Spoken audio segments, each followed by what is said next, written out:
Let me show you how to build this dynamic list page with a CMS super easily. Let's get into it. First, let's set up our CMS by selecting this icon, click through and create a collection and hit start from scratch. We'll give it a name and make sure multiple item collection is checked. Now you can see all of our columns, which we'll leave the same for right now. Now to make it dynamic, all we need to do is click more actions and add dynamic page. We'll go for a list page right now, but we'll explore item page in the next video. List page is going to show all of our items on the same page. So if we hop out of this pop-up, we can see the new page with all of the blank cards on it. Now I'm going to go ahead and style it up and make it a little more fitting.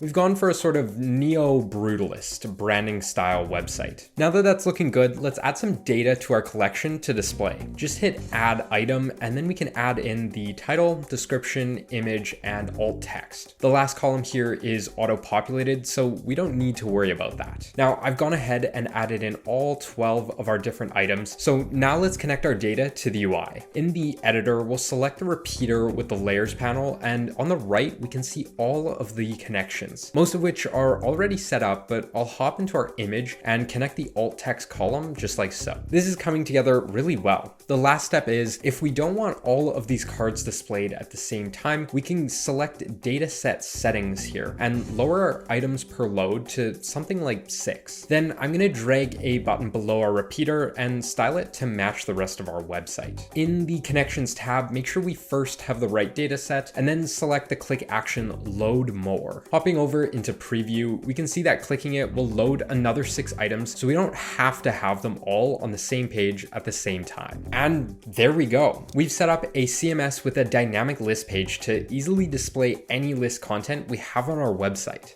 Want to see more of these? Check out another tutorial.